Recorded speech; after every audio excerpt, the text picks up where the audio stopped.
actually, we don't have one specific guest speaker tonight. We have a number of things we're going to go through. Just generally speaking, we started talking about it before, and at the last call, if you remember, we talked about that this is kind of the silly season where these things come out about Columbus. And I'm glad to see everybody on the call tonight. But I have to tell you, we did a kind of a little analysis internally at One Voice, and it's significantly reduced from previous years. So we do feel that there's less. It's still out there, but there is definitely less than before. So we're glad to see that. But I'm glad to see everybody on the call tonight. We're on the verge. Tomorrow is, of course, the beginning of Italian Heritage Month. So we're going to have our call tonight. We got a few items to go through. Right now, I would like to ask Bob DiBiase, are you on the call? I am. Okay, I'm going to start with you, but before we do that, I want to go through the introductions. But Bob, I'm going to have you first up. I have a couple of people going to say a few words tonight. Not full guest speakers, but we have a few things to announce. But I'm going to ask you to introduce yourselves. Just say your name and whatever organization you belong to. Your screen is different than my screen, so I'm going by the order in my screen, no particular order. So Richard Esposito, you're up. Yeah, Rich Esposito from Greater Westfield, Unico. Thank you. Jimmy Scanelli. Yeah, hi, good evening, everyone. Jim Scanelli here. I'm the past chapter president, Montville Unico. I'm on the board of directors of One Voice Italian American Coalition, and I'm also a member of NAGA. Right. Tommy Damigella.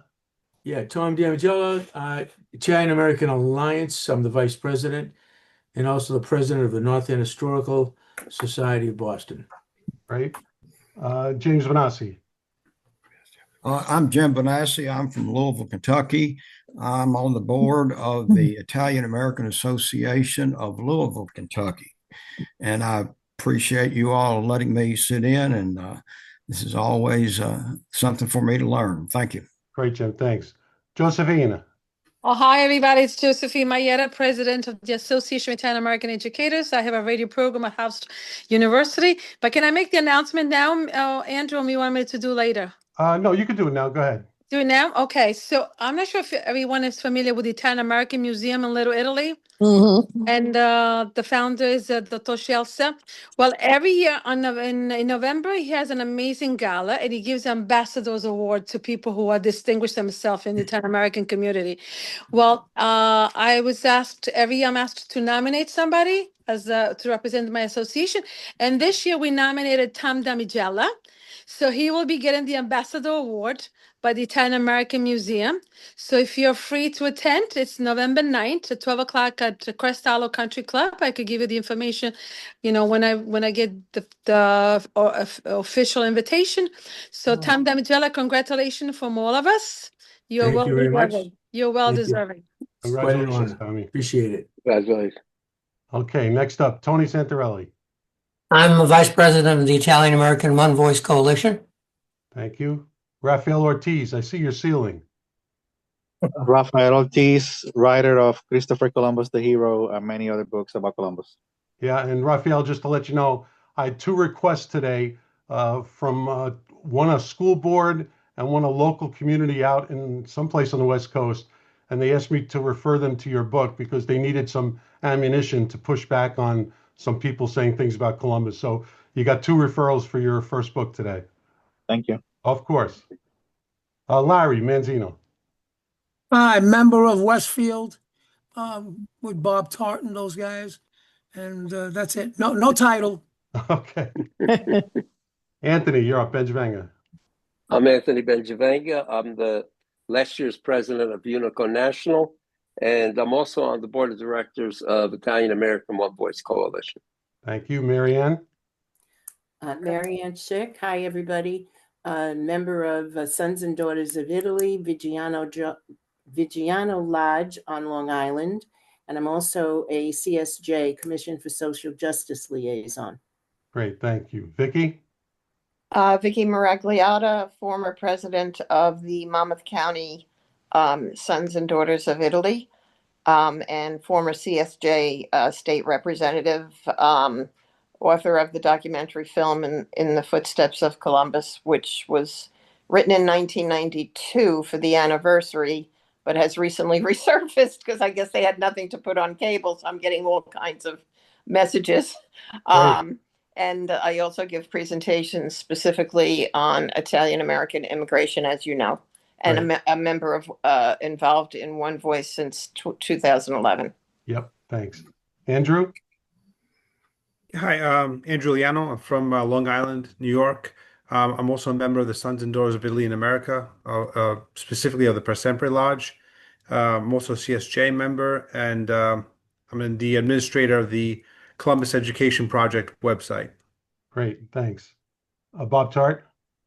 I'm a member of Greater Westfield Unico, a past national officer of Unico National, and currently a trustee on Unico Foundation, and I'm a member of the board of directors of Italian American One Voice Coalition.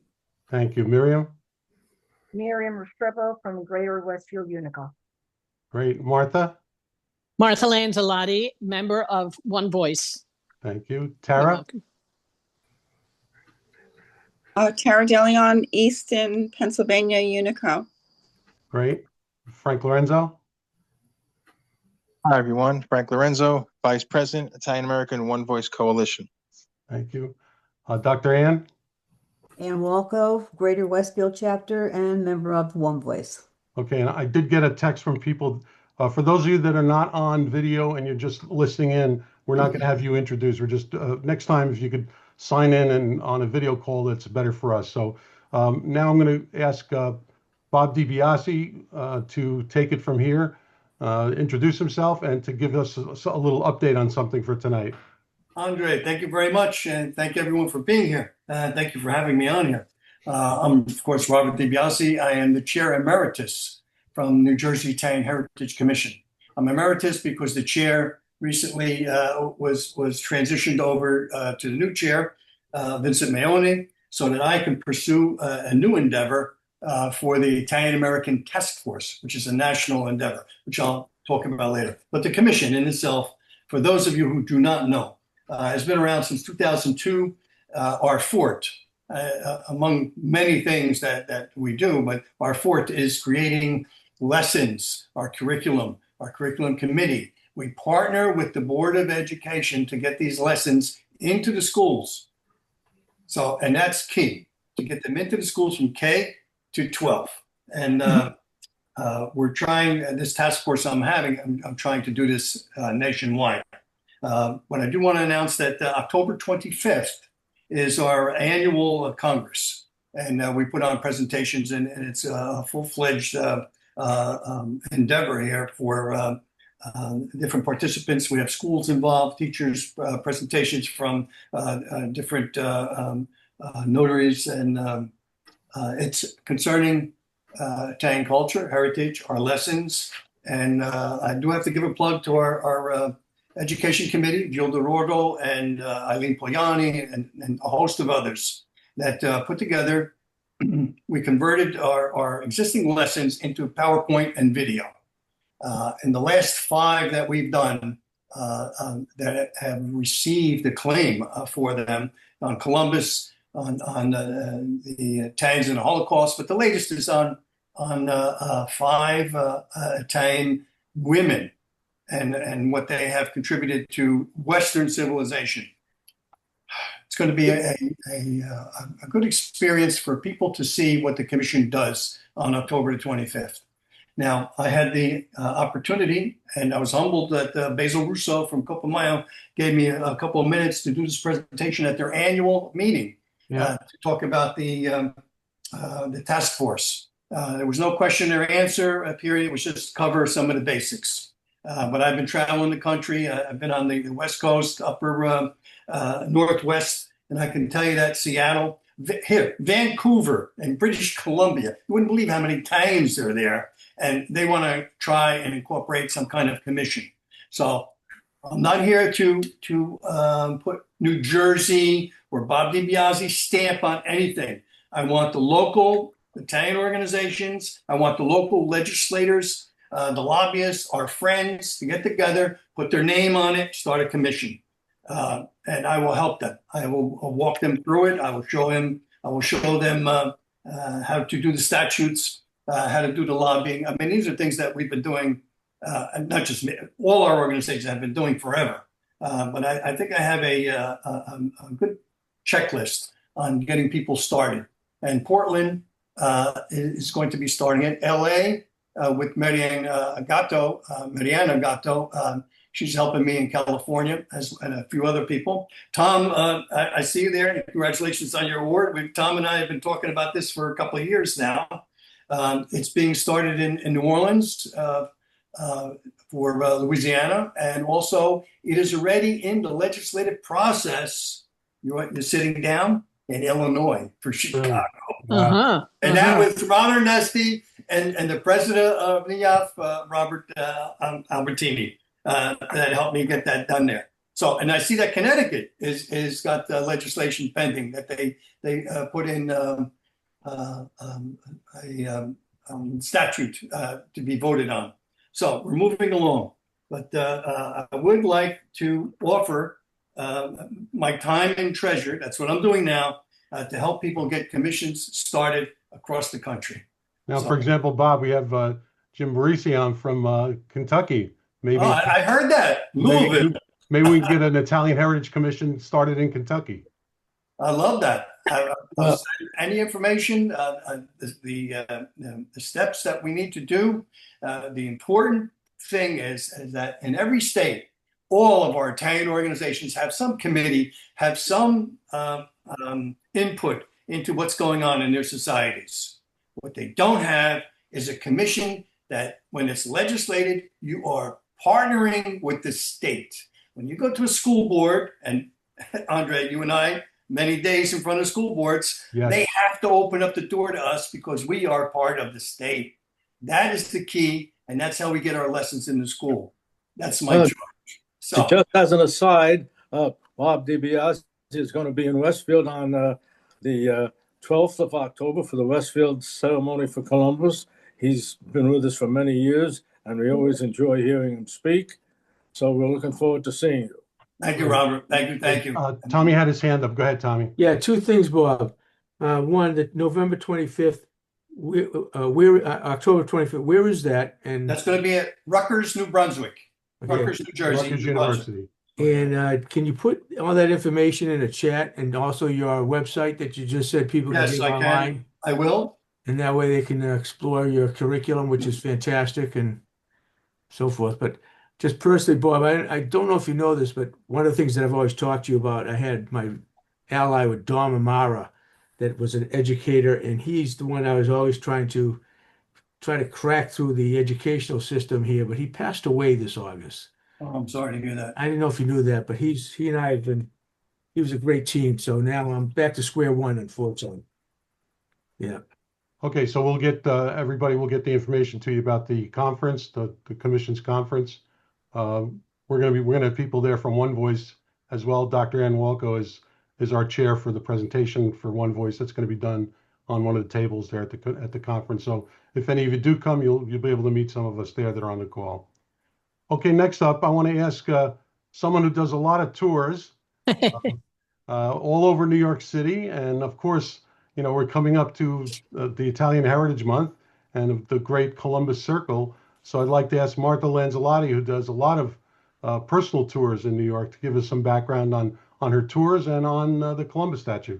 Well, thank you very much. I always try to avoid politics on my tours. I never, even when I pass Trump Tower, everything is all facts. Right. You know, Trump lives here and his office is here, the blah, blah, blah, blah. And the same with the Columbus Monument, because we all know the controversy right now. But every time I do pass it with my groups, I always talk about the 11 Italian immigrants who were hung or hanged in New Orleans a year before the statue was actually officiated and put onto Columbus Circle.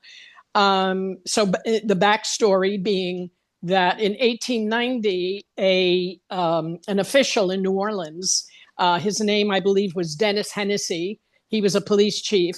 He was shot, and Italian immigrants, primarily Sicilian, were accused of that shooting. And there was a trial, and they were acquitted. And that was very controversial. Some people said they did it. Others said they didn't, blah, blah, blah. The statue of Columbus at Columbus Circle was actually put there not only to celebrate the 400th anniversary of the discovery of the Americas, but also to commemorate that horrible shooting and the horrible accusations of Italians, because Italians were, and in some cases are still, stereotyped. And in those days, back in the 19th century, they were all known as Dagos, and that was the common word that was used there in New Orleans. So basically, that's the reason for the statue. Now, when Central Park was completed, or not completed, but as it was being built, Frederick Law Olmsted wanted to put rotary circles around the corners, and they did. So you have Columbus Circle on Broadway there, 59th Street. Then on the east side, you have Grand Army Plaza. And way up northeast, you have Duke Ellington Circle. And then northwest, you have Frederick Douglass Circle. So it kind of completes it all. There are inscriptions on the statue, the Columbus statue. And I'll just read what it says at the base. It says, "To Christopher Columbus, the Italians resident in America, scoffed at before, during the voyage menaced, after it chained, as generous as oppressed, to the world he gave a world." And then, of course, on the column, there are the three ships, the Nina Pinta Santa Maria. And the statue, it's very interesting. I don't know if you remember, several years back, they actually covered the column, and all you had to climb up to see the face. I don't know if you remember that. Oh, yeah. And the face is about 14 feet or so. Very, very big. It looks small from below. But Columbus Day, after the lynching of the 11 Italian immigrants, it was Benjamin Harrison, president, who declared Columbus Day just a one-day thing. And he did it to appease the Italians, but also he paid a $25,000 price to Italy to apologize for that situation. But it was after that, in 1934, FDR issued a proclamation making Columbus Day a national holiday. Then in 1968, President Johnson, LBJ, signed the legislation designating Columbus Day as an annual federal holiday. In 1971, the holiday became an annual federal holiday observed on the second Monday, as we know. So as controversial as Columbus is, I always, on my tours, make sure, without it being political, I always throw a zing in there that not only was it the 400th anniversary of the discovery of the Americas, but I go back to New Orleans and I talk about the killing of the 11 Italian immigrants. And strangely enough, 1892 was kind of a banner year in New York, because that's the year that Ellis Island opened. Also, 1892 was the year that the Cathedral of St. John the Divine was created way uptown. And in the back of the cathedral, behind the sanctuary, there's the Chapel of the Tongues. And that is European languages. You have German, Italian. So all of the major European immigrants coming in at that time are honored there as well. So 1892 seems to be a very, very big year in our history. Great. Okay, Martha, great. We appreciate that. And as I said, if anybody's coming into New York and you want a great personalized tour, get in touch with Martha. Yeah, explorenewyorktours.com. I was just going to ask you, where do they get in touch with you? Go ahead, Vicki. Andy, can I mention something? Hold on. Vicki, go ahead, then Josephine. I was just going to say that incident figures prominently in all my presentations, but yes, a couple of things people don't know is that the city of New Orleans actually apologized formally. Yes. My son actually represented One Voice and spoke at it. In addition to that, Italian Americans themselves donated the statue. It was not paid That's for right. by the city. That's Which right. was one of the reasons it didn't come down. Yeah. And one of the reasons why then Governor Cuomo got so scared, because he knew that Italian Americans had done it. As far as Benjamin Harrison goes, it was a spur of the moment thing. And they said, what could we do to, as you said, to appease the Italian Americans? But the reason Franklin Delano Roosevelt made it a holiday was to distance himself, because his cousin, Teddy Roosevelt, who was in the cabinet at the time of the lynching, was quoted everywhere as saying, this is a very good thing. He was vehemently anti-Italian. Right. Vehemently. Right. In fact, I was removed from Facebook for a couple of weeks. I was in Facebook jail because when they were talking about taking down the monuments and returning it to the Sioux, I offered to throw a stick of dynamite into Teddy Roosevelt's face.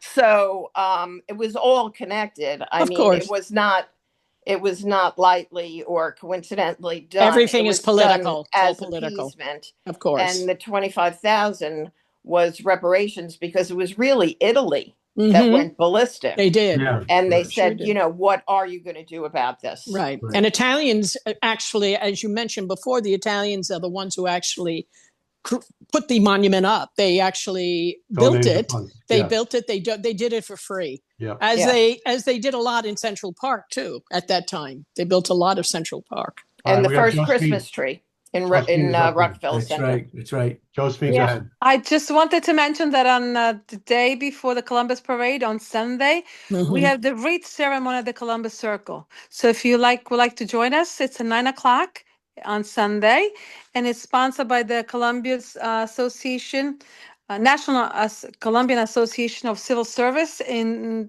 collaboration with the Columbus Citizen Foundation. So it's at 9 o'clock on October 12th. Actually, she is October 12th. And also, I wanted to mention briefly another association I belong to. We chose the theme for this year. So tomorrow we're going to start celebrating Michelangelo, an Italian genius. Oh, great. So that is the theme this year. It will be so maybe I could get you some posters, Martha. Oh, okay. That'll be good. Yeah, we'll do that. Let me know how to get them to you. Give me the address, and I'll have it send it to you. I'll get that. Okay. I'll get that to you, Josephine. Very good. Thank you. Okay. And you gave me a good lead in. Tonight we were supposed to have Angelo Vivolo on the call, but I don't know where his priorities is. He's at the Yankee game. I don't know why, but he was supposed to be on the call, so he's not. But I'm just going to announce for him some of the details about the New York City Columbus Day Parade that he sent me. So just for some background information, the lineup started at 11:30 a.m. on 46th Street and 5th Avenue. The parade can be viewed along the parade route at the grandstands on East 68th and 69th Street, or on ABC Channel 7, or once again this year it's going to be on the radio 77 WABC AM, which you can listen to online. The Grand Marshal this year is Joe Moglia, who was a former football coach and a financial CEO. Honoree is Dr. Fabrizio Michalasi, who's a noted surgeon. Actually, he's an oncological surgeon. And then the honoree is Fabrizio Di Michele, who's the general consul of Italy in New York. And the philanthropic honorees are John and Margot Katsamatidis.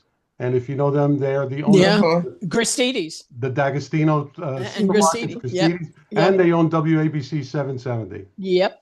There's over 100 organizations, schools, and others that'll participate in the parade, adding to over 30,000 people marching. And it'll be viewed in person by approximately 300,000 spectators. And with TV viewing, especially in the tri-state area, it's estimated that 1 million people will see the parade. So Hopefully, Andre, because last year a lot of stations dropped it, and I thought that was terrible.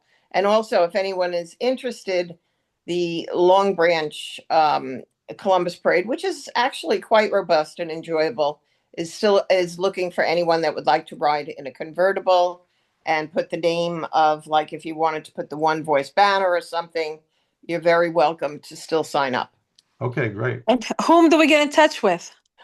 Just I could probably find that information. It's the city of Long Branch. Long You Branch, could probably New Jersey. go online, but it's the Long Branch Columbus Day Parade. It's not as big as Seaside Heights, but it's nice. You know, it goes down Broadway in Long Branch. Yeah, Long Branch is on the Jersey Shore. I've been doing the Columbus Parade since my college years. Every year. I haven't missed it once. Is it on Sunday or Monday? It's The a lot. parade's on. The parade is the on Long Monday. Branch The is parade is on Sunday.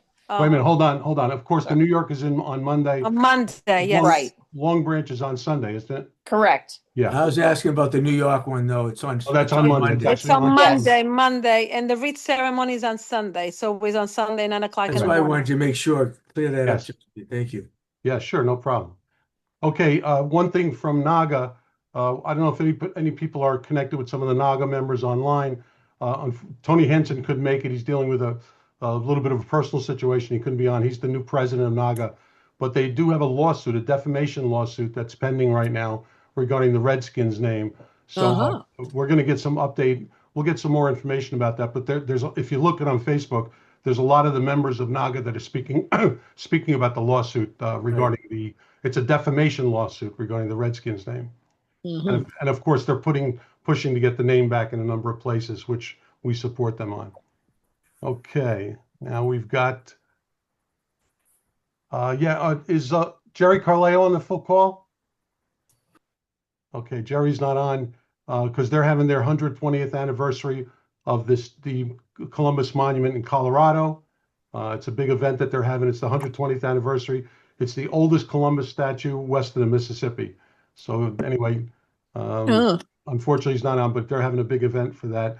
And in Syracuse, New York, the Syracuse Columbus Monument, they couldn't be on tonight, but they did say that they are also having a luncheon to celebrate their monument.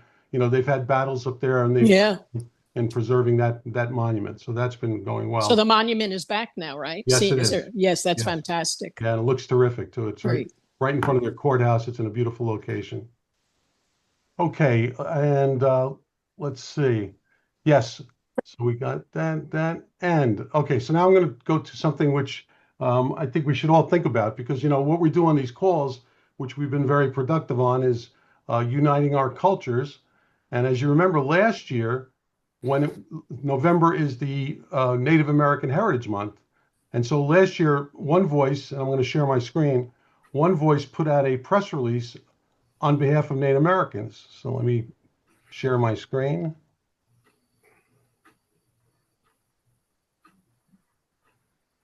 So let me know if you can see it. Yeah. Yep. Yeah, so that's the press release we put out last year. It says Italian American, this was on behalf of everybody on the call last year. Italian American groups urge greater recognition of National Native American Heritage Month, continuing Solidarity Alliance against cancel culture. And we got some pickup and stuff about it, but we did say that this year we're going to talk a little bit more about doing this. So we'd like to do something maybe a little bit different now.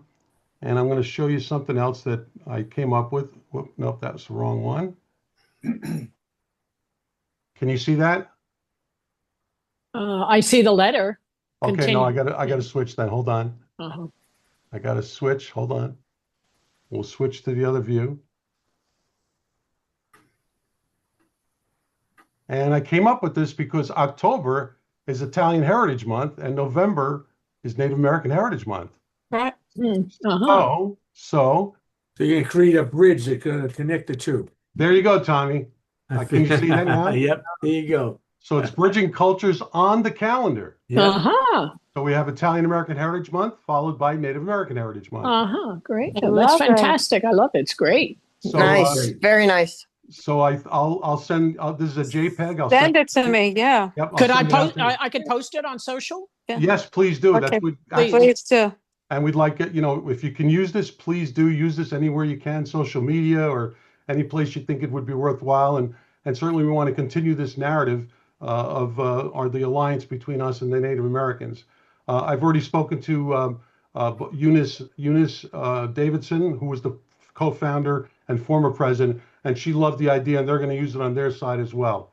So from our side, if we can, if everybody could try to use this, it would be great. Yeah, love to. Yeah, that's great. It's a great visual aid, Andre. I could see that being made into a poster at Staples, you know, a 3x4 poster that you can get very easily and copy that. And then you could bring it to your events, close ones, put it on your stage. It's a great talking point. Yeah. And I mean, you know, it's a nice coincidence that the 2 months are right next to each other. So Absolutely. Also, because I'm going to post it on social, I would like to say something about the alliance between the two organizations. Sure. So could you send me wording, what to say about it? I want to make Sure. sure I'm giving it justice. yeah, I'll send you our original press release where we announced the alliance. Okay, great. Sure. Thank you. Thank you.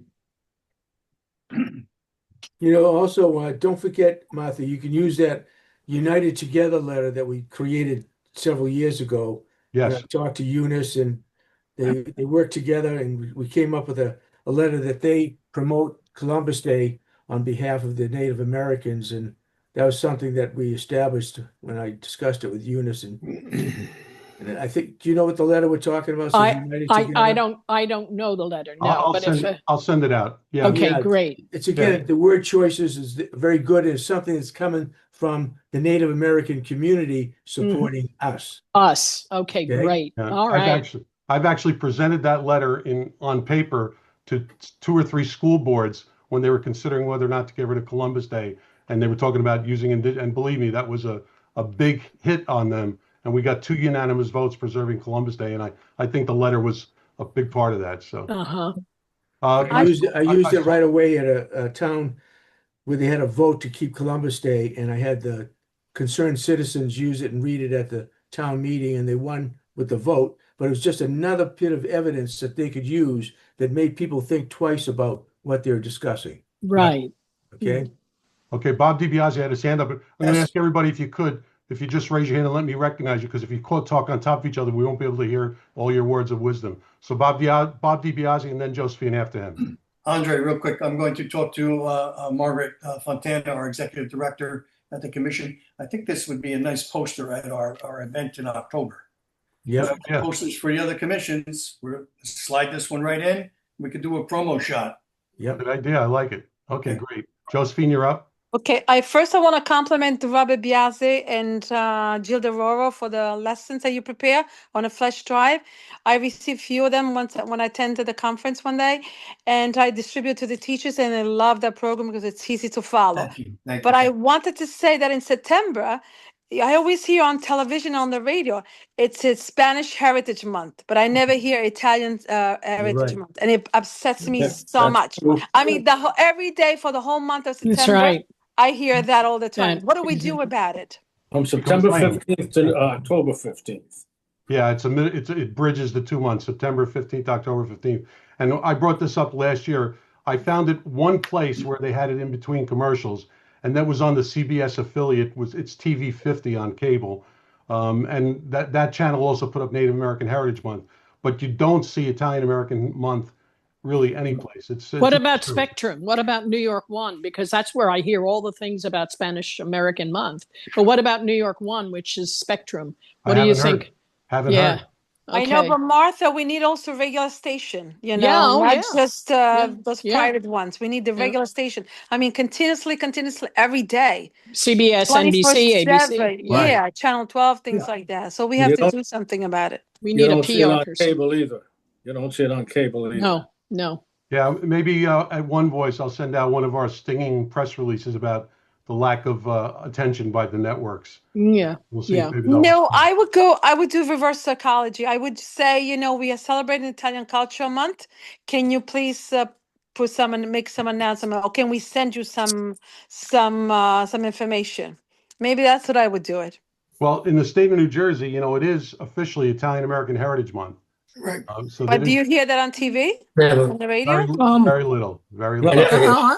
Andre? I don't think I've ever seen it. Andre? Yeah. I just had a thought, and this is a guess. Those radio stations may have been pressured not to push for Columbus because they know of the controversy with the Native Americans. Maybe if you did whatever you send them, include a copy of that letter. That's true, yeah. And they will say, oh, gee, look at this. Maybe they'll get it, and that might help. With the alliance. The alliance. Very good suggestion. In fact, I just want to show you a little memento that I have. When we got then Governor Corzine to sign it for the state of New Jersey, I don't know if you could see it, but I got actually one of the pens that he signed with it. So this was actually, too much light. Too much light? Yeah. It's a little blurry, yeah. Yeah, but anyway, that's one of the pens that he signed the declaration of the month for. Yes, Vicky. I don't think it's a federal No, one, though. no. It's only in New Jersey. So I think that's why in New Jersey itself, all of our coverage is from other states. They're more national. Yeah, but So wait, it's one of the reasons you don't see it as much is that it was done in New Jersey. But I should tell you, with the woke stuff, it's really not even just Native Americans, Hispanic Americans too, were really segments of it were drawn into that whole battle as well. And that's a part of it as well. Andre, you got to check this out. October 1989, it was federally recognized as Italian American Heritage Month. Oh, it was? Yes, it was. And we're all getting confused about this. Massachusetts in 1999 made it official for Massachusetts. But I find the whole thing kind of silly because if it was done in 1989 federally, why do we have to make state declarations when it's a federal thing? It just shows you how stupid we have been as a community that we haven't done this Right. from the moment it came out. This should have been a normal, regular promotion that should have said federal, recognized as Italian American heritage. If we look it up, Andre, you might find some writing that will support this, and you give that to the radio stations because it's done nationally. Make them feel like, oh, they're missing the boat here. But Tommy, let me ask you: does the language talk about it being each October thereafter, or is it just that year? Because I've seen some of these declarations that are just for that year. Just for 1 year, yeah.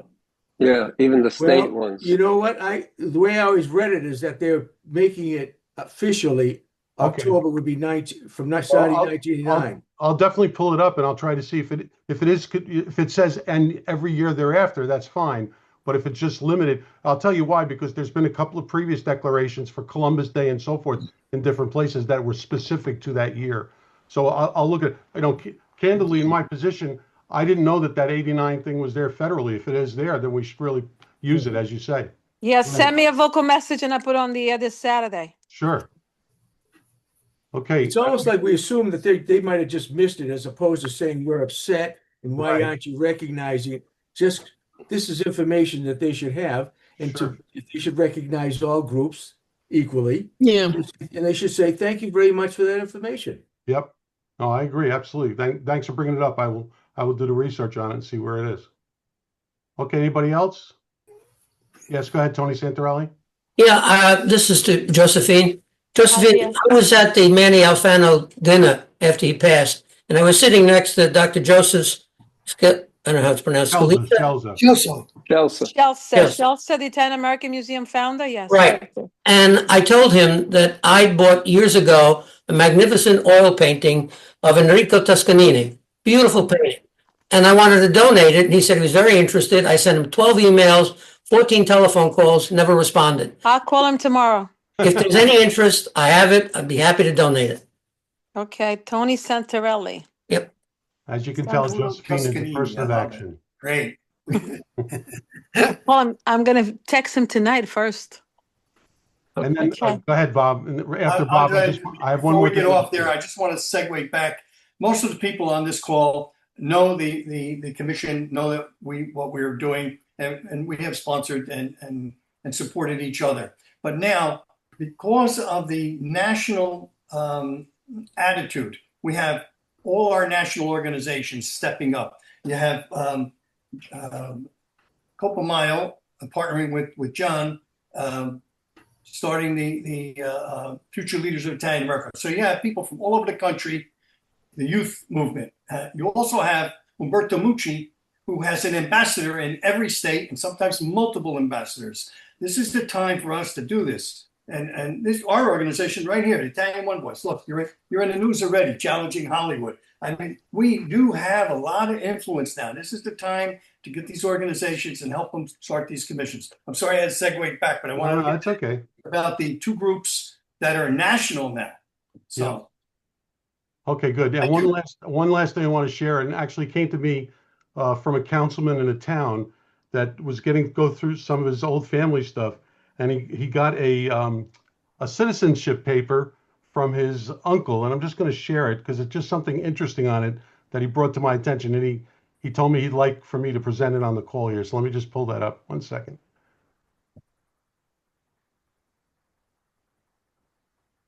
Let me know if you can see it. Not yet. Okay, now, yeah. Okay, so this is this? This is his uncle Donald Carl Rovell, which they had to change their name. It was actually Rovelli. They're from Napoli. And this was it's called the derivative citizenship paper. Now, I don't know if anybody ever heard of derivative citizenship, No. but it's interesting because even though he was born in Italy, because his parents had been here, he got a derivative citizenship. Oh, Never Right. heard of it. What does that mean?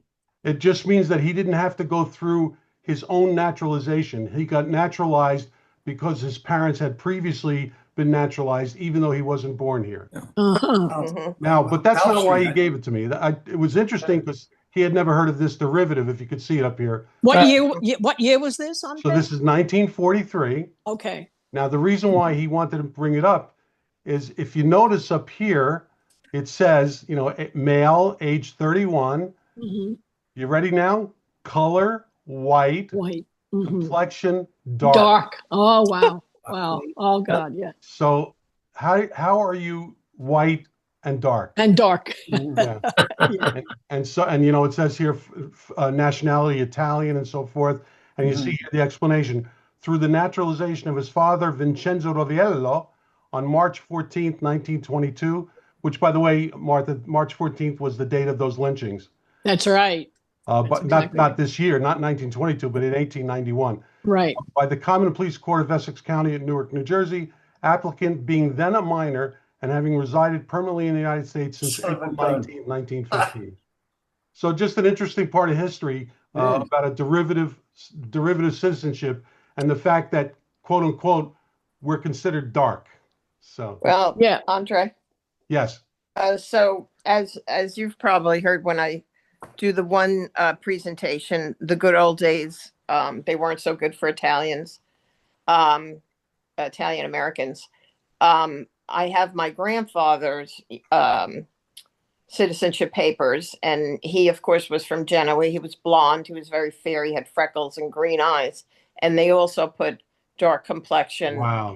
They put black hair, and I have a picture of him in the presentation. But the Melting Pot Brigade, which they drew, cannon fodder from, that was the deal if you joined. And so my grandfather got his honorable discharge, gassed in the Argonne, no disability, nothing, went over to the courthouse, and they put, black hair, dark complexion, and I have it hanging on my wall. It's just the most bizarre thing. Stereotype. But in the actual application to join the Army, there was a 5-year residency, and for all the Italian Americans, they were just crossing it out because they just needed soldiers over there. Right. But if you did go and you did fight and you got your honorable discharge, I mean, he thought he got the golden ticket, so he was happy.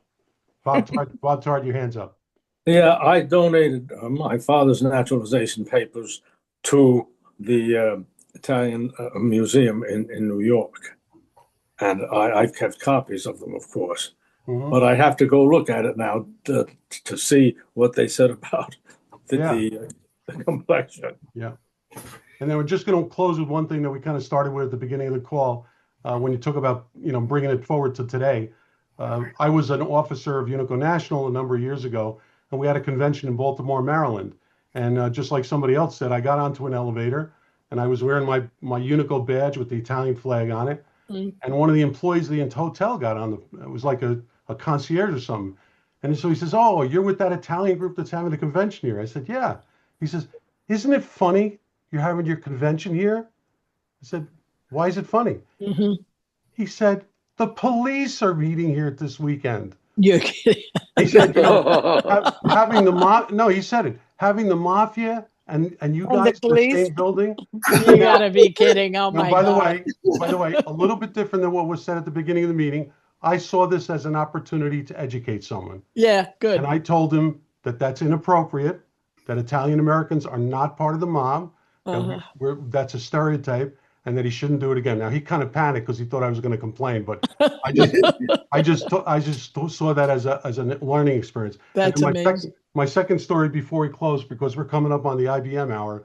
My second story was as you probably know, I'm an engineer and I design medical electronics, therapeutic medical electronics, and we manufacture them.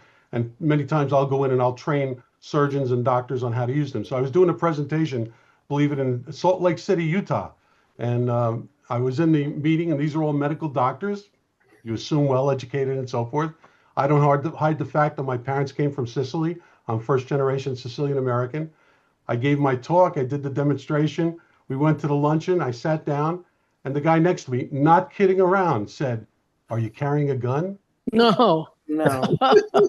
And so I told him, I said, "Why would I be carrying a gun?" He says, "You're Sicilian." Say, my look will torch you down, put you down, baby. No, so again, I took that as an opportunity to explain to him that that's a negative stereotype and he shouldn't pursue it. Good. Andre, do you know if Ann got all our pictures? I sent her some pictures, which made me very sad because Renato was in them, Manny was in them. Sure. But I don't know if she actually got them. She's on the call. Dr. Ann, you're on the call. Yes, I have everything. Oh, If good. I have any Okay. questions, I will contact you all. So, Okay, and great. if someone has not sent me a picture, I would like to have it as soon as possible because I'm putting everything together. Yeah, this is for the board members of One Voice. Right. Okay, anybody have any closing comments? Very brief closing comments? I think this was an excellent meeting. Thank Excellent. you. Great, Yes, Andre. I think Andre, so. It was Andre, excellent. Anthony, go Andre, ahead, normally I carry a knife, not a gun. Go ahead, Anthony. To end it I'd on like to a say, humorous Hold note. on. Hold on. Yeah, I'm on a really humorous glad that note. we concentrated on the Italian Heritage Month and Columbus. Yes. And I urge everyone that's in the area to try to make it on the 25th to Rutgers for the New Jersey Italian American Heritage Commission that Bob's was the former As a lead. humorous comment, Go ahead, Larry. just as this Italian group has united with Native Americans, which seems like that would not make sense, maybe the mafia and the police could make the similar organization. I don't know if I could stand behind that, Larry. Sorry. Andre, We'll have to call the Petrocelli organization. Yeah. Go ahead, Tony. how did we sign up for this October 25th at the Rutgers? Go to our website. I put it in the chat box there. Go to our website and you can register right on the from our website. Does it distinguish which building it's in? Because that's It's the in one thing I'm still 150 trying to College figure out. Avenue, the Student Center. What is it? Send it to me, Andre. I'd College appreciate it. Avenue. I will send this out to everyone. Don't worry. Okay. It'll be in the follow-up email. Andre, can I just make a comment about Boston? Sure. I'm happy to say that we're having our 4th Italian celebration of Columbus Day in East Boston. And as you know, maybe you don't know, but the city of Boston in 2020 eliminated Columbus Day as a holiday in Boston. Yes. And they gave it as Indigenous Peoples Day. But we as an organization, the Italian American Alliance, refused to accept that. So we've been having a Columbus Day event outside at the tall ships overlooking Boston Harbor. That first time we did, we had 1,000 people show up. And we're still the only organization that's recognizing Columbus Day in Boston, in spite of Mayor Wu and the political system will not acknowledge it. And in the North End, which was Little Italy, they're having a parade, but they cannot call it a Columbus Day parade. So it's just so frustrating. Of I've got course. friends that basically buckle to the political machine because they don't want to ruffle their feathers because they depend upon permits for religious festivals and everything else. So it's really just, it's so frustrating to watch my own people just cave in to this political. Well, where would the mayor, Wu, and everybody else be if it wasn't for Columbus? And if it wasn't Columbus, it would have been someone else. So You know what, Victoria, we know that, but they're total jerks. Yeah. They're so What date is that, Tom? screwed up. Yeah. Awful. Yeah. Awful. Well, Tommy, if you think there's anything we can do as a group to support you up there, certainly we could do a emailing campaign, phone calling, and so forth. So if you think of anything that we can do. Yeah, but you know, What day is Bob the is very gathering, helpful because Tom? we kept it as a state holiday. So every time we have the lobbyists in October coming up because they're always trying to pass a bill to replace it at the state level. So your emails in the past have always been very helpful. And, and for the first time, I had a Native American get on a Zoom call. Yes. At the public hearing. Eunice, it was my dear Eunice friend, and she spoke up on behalf of the Italian American community as a Native American. They first time they ever heard that in their life. So it was wonderful to have that. Isn't that the mayor? Isn't that the mayor who's all for the illegals? Yeah. Yeah, she's got the sanctuary city. She went Mayor Wu. Yeah, she went to Washington, and she really was a tough guy, and she stood up against them and said, Boston will not succumb to your bullying. And she came back to Boston, and they applauded her. Yeah. Andrew's got his hand up. Yeah, no, I was going to say, Tommy, you may not be able to call it the Columbus Day Parade, but there's nothing stopping you from having Columbus floats. So you could call it Italian Heritage Parade and just slam it with Columbus floats up and down the streets. Yeah, well, they should, but we're doing Italian. We're calling it Columbus Day. Oh, okay. My group is doing that. The Italian American Alliance, we call it Columbus Day Celebration. It's my friends in the North End that are not doing it. Okay. Let me ask you, Tommy, just regarding Columbus Park, are there any plans to try to restore that statue or no? Well, no, because the statue was repaired by the city. It was given to the Knights of Columbus in Boston North End. This is a side deal that Mayor Walsh did without telling anybody. So then it was put in their parking lot. Nobody could see it. Everybody was pissed about that. So Father Michael Della Penna, who's a North End kid, now the priest of St. Leonard's, he's also Knights of Columbus on his own, which he told me. He went and had some of our North End guys, contractors guy, take it out of the Knights. They donated to the church, and now it's in the beautiful Peace Garden for all the public to see, because a million people go to that church every year. So we have it with St. Francis, Father Piero, and Jesus Christ. So he's in good company. Yeah. It's not at the park. The pedestal is empty, but that's our politics. So we did it personally and privately, and that's how we basically gave them the finger. Okay. Yeah. Well, that's like what happened in Newark. They took the Columbus Day statue, and I think they threw it in a parking lot or something. You're right. Yeah. Okay, we're gonna wrap this up now. We appreciate everybody being on. Thank you. For all the people that are everybody that's on your phone, thank you for listening in, and everybody that's on the screen, thank you for being with us. Andre, quickly. So check if it is a federal holiday every year for the Columbus. Yes, And send me a vocal, send me a vocal message. Yeah. Send me a vocal message. No, Columbus Day is a federal holiday. You're talking about the Italian American Heritage. Yeah, it's a federal holiday. Yeah, that one. That's what I meant. We're talking about It's a federal holiday. Andre, I sent you some stuff on email while we were talking. And then October 12th, we have the Columbus Circle ceremony, the wreath ceremony. And then the theme this year is Michelangelo, an Italian genius. And then Tom Damigella will be honored on November 9th. Let me know if you guys want to come. Okay, by the Italian American Museum. Thank you. All right, everybody. Tony, I need your number. I need your phone number, Tony Happy Santarella. Columbus Day to everybody. Happy Columbus Day. Andre, can you send it to Josephine for me? Yes, I will. I'll take care of it. Can we create a directory with all our phone numbers and emails? Can we do that? We could do that, yes. Okay, please. And Thank by the you way, very much. go Red Sox. Go Yankees! Okay, thank you so much, guys. You guys are the best. Here's an old joke, Tommy. For those of you from Unico, you know me. What are the Red Sox? They're the ones who scuffed those Yankees. All right, everybody. Can't schedule people though. Thank you, everybody. Take care. Bye, guys. Good night.